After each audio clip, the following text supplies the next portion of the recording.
of Modernberg, it's actually raining cats and dogs and milk. We have over 250 children come to Zed Arts every week that take part in drama, music, art, dance, filmmaking, and we know from the evaluation that we do for their regular attendance that that has a really good impact on their self-confidence and their self-esteem. But what I was particularly interested in looking at in this project, in My Planet, was about how we could have an impact on their academic achievements as well. So the project was set up to begin teaching all of the curriculum, no matter what they were studying at the time that we're in the school, through creative arts subjects. 1, 2, 3, and!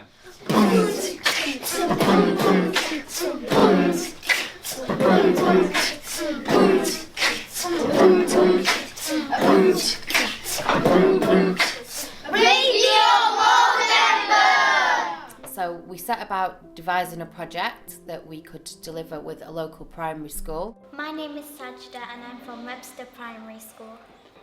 My name is Jasmine and I'm from Webster Primary School. My name is Zach and I'm from Webster Primary School. We have quite a lot of children who don't speak English at home, or who English is not their first language, and children with certain, maybe with autism or speech and language difficulties, educational needs. So we started the My Planet project with this show, Ground Control. Many years ago, in 1974, we launched a rocket ship into space. Its mission, to find a new planet that humans can live on.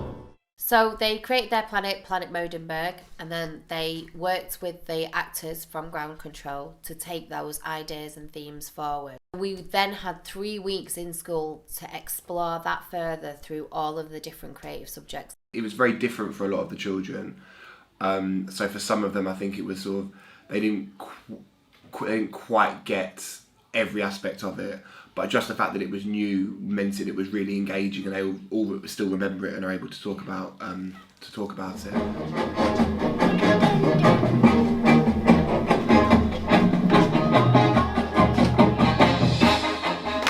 We brought Sarah Atta in, who's a musician, so she covered everything that they need to do. They wrote their own national anthem, they put it to some music and they played that and they learnt to sing to it. And they covered all of the different things that you have to cover in music in year 4. So we knew what subjects we had to cover within the national curriculum or the curriculum that the school's studying. And then we tasked those artists to go away and find imaginative ways to do that. My name is Emma Kenny and I was running the comedy drama workshop about science. So you've got some food in your belly, in your stomach. All right, and we are going to go on the same journey as the food. Specifically looking at the digestive system in humans. So the kids went on a journey, going inside the body, starting off on a plate, going into the mouth and going step by step through to the mouth, the esophagus and the stomach, and breaking it down exactly what happens. And there's no scripts, there's nothing for them to get stuck on. It's just what comes out of their mind, the first thing that they say. Everyone knows how to play. Over the past couple of days we've been looking at stories, and in particular mystery stories and myths that they can relate to their fictional planet of Modernberg that they've been looking at. And some myths and legends about mysterious disappearances or monsters or curses and things like that. So we've been looking at how to write our own mystery stories, but also we've been looking at the language we can use, the vocabulary we can use, how a story is constructed, you know, a beginning, a middle and an end, and what the characters are in the story, how you introduce the story. She smelled of cheese. She was a cruel, wicked witch who smelled of cheese. Now we're getting a picture of what this witch is like, right? What do you think this witch is like? Loud, spindly, sharp, attacking and red. So a question about this. Can you tell me Robin's what a great storyteller, you know, he really drew them in and showed them how to write stories, how to tell stories. And I think one of the highlights of that for me watching them was when there was some kids that just would never have come up and stood at the front of their class and read out their work at the start of that project. They were getting up there and they were having a go and they were reading it out and they had the confidence in what they'd written. And I think that started to become a real turning point for the project. Where the flowers grow, everything they see, grass, trees, and leaves, this is my world. Flowers and trees as they dance in the breeze, this is all around, beautiful, big, this is my world. Aww. We had one of the guys who came in as a rapper called Ali, who came in and worked with the children, and he's from Libya, and we have some Libyan children in the class, and for them it was absolutely fantastic because they're into music, but to kind of actually see somebody there who they really identify with and doing the things that they like to do is so powerful for their self-esteem and their future motivations. Your choice. Oh, it's my choice. It has a panther and it has a guitar that I can play when I'm feeling a little bit sad.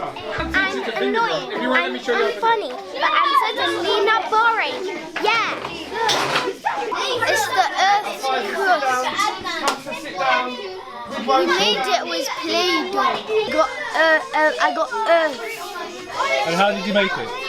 You have to get some bread, you have to make a ball, then you get the inner core. Yeah.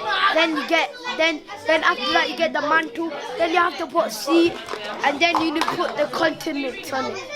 You had to teach volcanoes and earthquakes. You had to do it in a creative way, and you had to link it to My Planet and Planet Modernbur. So there was 3 levels. That was quite difficult for some artists to grasp, and maybe we needed a bit more time with some of them to do that planning. But she really got it, and that just resulted in the kids loving it, even though there was vinegar all over the classroom and it stank to high heaven. It was a fantastic day. This is Mount Kakuna, is that right? Yeah. Mount Kakuna, okay, from planet Modernbur.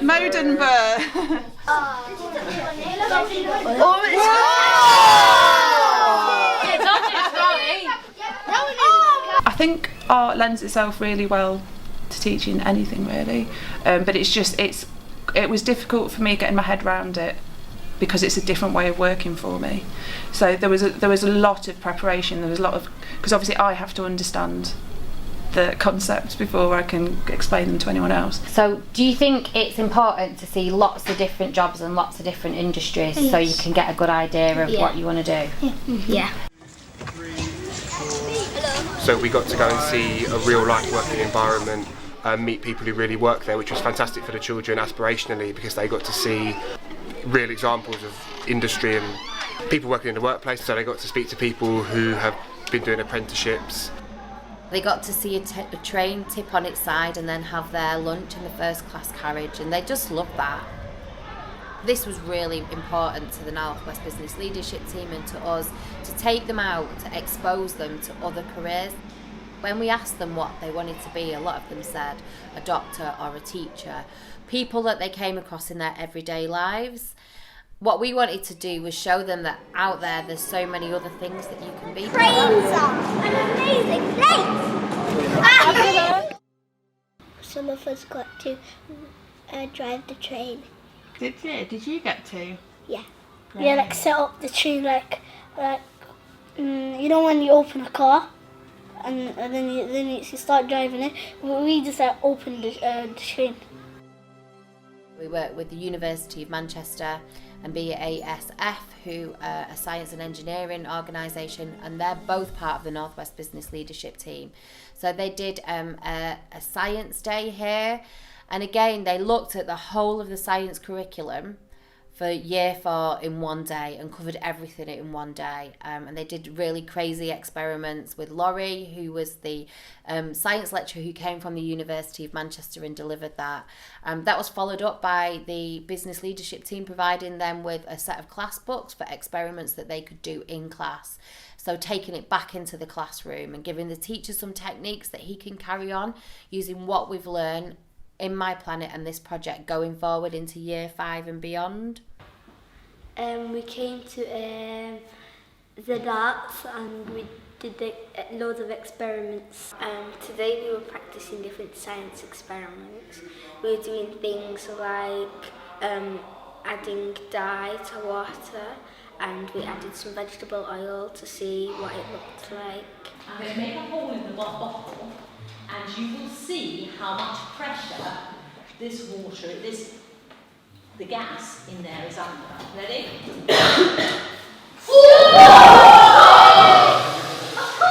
We had a chemist that came, and I really enjoyed like doing all the experiments with her. So I thought that kind of changed what I want to do in my career. So Z-Arts kind of helped me choose a better career. We did an activity where I had to draw what I thought an engineer looked like. So this is a question that you can all start thinking about now. What does an engineer look like? It was like almost exclusively sort of like men. Some of them sort of misunderstood it as scientists, so it's like men in a white coat, that kind of thing. And he has a gold top with grey, so in the night he can see the grey stripes when he's building.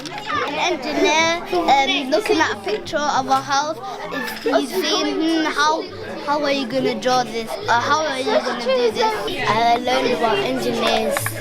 What have you learnt about engineers? They build stuff also like tunnels and stadiums. So I think just seeing that anybody can do it. It doesn't matter how old you are. It doesn't matter what ethnicity, religion, where you've come from. I think in the industry that we work in personally, it goes engineering and creativity go hand in hand.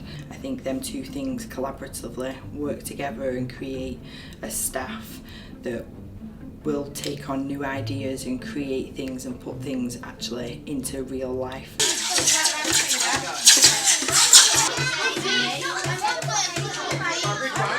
We're at a really exciting time at the moment in this industry. We're standing on the cusp of the 4th industrial revolution, or Industry 4.0 as we keep reading about in the press. And basically what that means is technology is just changing at an exponential level, and the knock-on impact of that for us is that we're looking to recruit people to do jobs that haven't even been thought of yet, to work on products that have not been invented yet. So we need real creative people who can look forward and see things that we can't.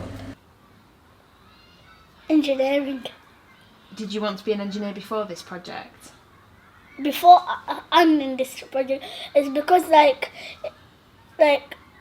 when we're like talking about what we can build in this planet, there's like lots of new things that I knew, and I said, oh, in the future I might could build this and build this and build this, and then I said I said I want to become an engineer.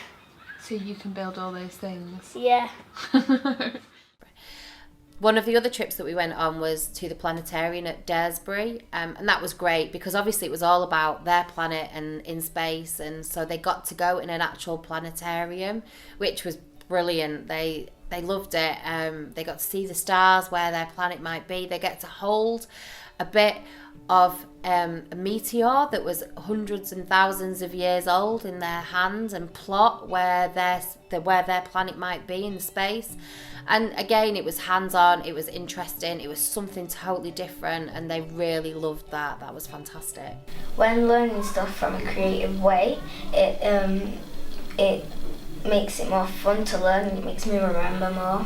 From doing this project, it's made me think about learning more things and trying to do different things and do more stuff.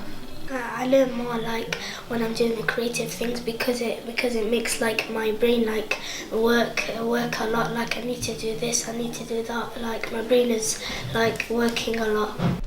So one of the key things that I think we discovered during the project, that doing things in a different way, teaching through creativity and not in the traditional way, meant that even though some of the framework wasn't in place that the students usually found, that they had a much more inspiring time learning, that they had much more conversations between each other, They listened to each other more. They understood that there was different opinions to theirs, and that we heard the voices that you wouldn't normally hear in the classroom. When ZARTs come, we go to them, and then we have to go back to school later on, and then we start doing normal learning.